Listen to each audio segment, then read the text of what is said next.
wahebuje abagore bose umugisha, na Yesu umwana wabyara asingizwa. Mariya mutagatifu umubyeyi w'Imana, urajya udusabira tw'abanyabyaha kuri ubu n'igihe tuzapfira. Ndakuramutsa Mariya, ujine mwana n'Imana, wahebuje abagore bose umugisha, na Yesu umwana wabyara asingizwa. Mariya mubyeyi w'Imana, urajya udusabira tw'abanyabyaha kuri ubu n'igihe tuzapfira. Abasengera no mu yandi madini batugendereye uyu munsi, tube turetse kwegera imbere. Abasengera mu yandi madini namwe ntabwo muhejwe, mwegere imbere namwe, ni Imana imwe dusenga. Mwegere imbere rero mutagatifu musenderezwe rwose, mwegere imbere. Ndakuramutsa Mariya, ujine mwana n'Imana, wahebuje abagore bose umugisha, na Yesu umwana wabyara asingizwa. Mariya mutagatifu umubyeyi w'Imana, urajya udusabira tw'abanyabyaha ubu n'igihe tuzapfira. Ivo nari he? Ivo uri he? nawe uri hano? Indirimbo ya Roho Mutagatifu hagira uyitera. Roho w'Imana warakoze, waduhaye urukundo turamenya, none turaganje mu mahoro. Roho w'Imana warakoze, waduhaye abayobozi, warakoze we. Roho w'Imana warakoze, waduhaye abashyitsi, warakoze we.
Ndakuramutsa Mariya, ujine mwana n'Imana, wahebuje abagore bose umugisha, na Yesu umwana wabyara asingizwa.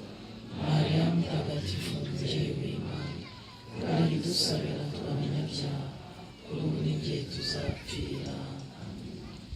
Akanya kabucece dutega amatwi Roho Mutagatifu. Uko turi hano tubaramburiye ibiganza, mutega amatwi Roho Mutagatifu. Icyo Roho Mutagatifu yaguhaye uze kukivuga. Mwebwe muramburiye kuri aba bavandimwe bacu, abashyitsi bacu ibiganza. upfukamiye abashyitsi bacu, barashaka yuko ubuzima bwawe bukubera igisingizo buri munsi aho bari hose. Urabahero mutagatifu wawe turakwinginze, wa wundi wabwirije abahanuzi n'intumwa ibyo bavuze n'ibyo bakoze, bityo kubera urukundo rwawe usendereze kuri aba bashyitsi bacu, kandi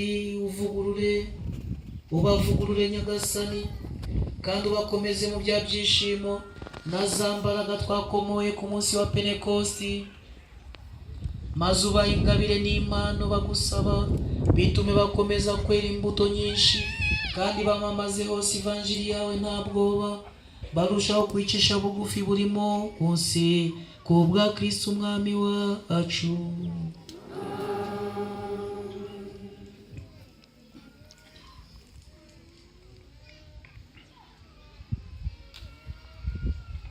Kristo yazakuzwe. Abavandimwe bacu, Imana iri kubasaba gukomera mu kwemera, bakizirika ku kiri cyiza, ikibi gikoze Imana isoni bakacyihorera.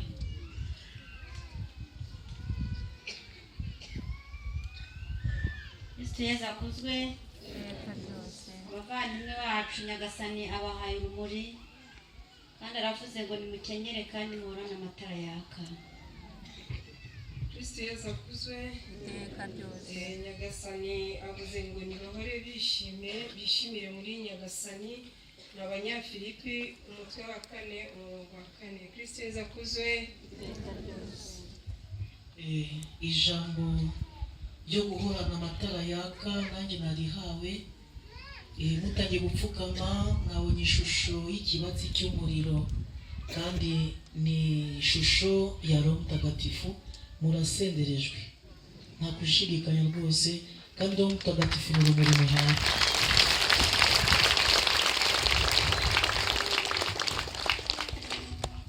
Nanjye Imana irambwiye, aba bashyitsi ntibayoborwe na roho, ntibazayoborwe n'umubiri.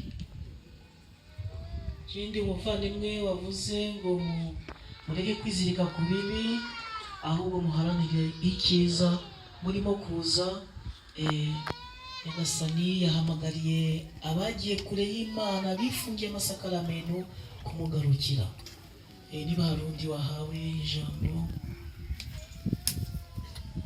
ubwo nayo ngayo. Ndakuramusa Mariya, Nemurana n'Imana, uje abagore bose umugisha, na Yezu umwana wabyara asingizwa. Mariya Mutagatifu umubyeyi w'Imana, urabidusabira tw'abanyabyaha, kuri ubu n'igihe tuzapfira. Mu kimenyetso cy'ababikira bacu turi kumwe, muri mwebwe nihagira uwumva icyifuzo, ndavuga mu bana b'abakobwa bari hano bapfukamye, nugira icyifuzo kwiyegurira Imana, uzamenye ko biturutse kuri Roho Mutagatifu. Ubahe Imana Data na Mwana na Roho Mutagatifu, nk'uko bisanzwe iteka, ubahe no mu iteka ryose. Ku izina ry'Imana Data na Mwana na Roho Mutagatifu.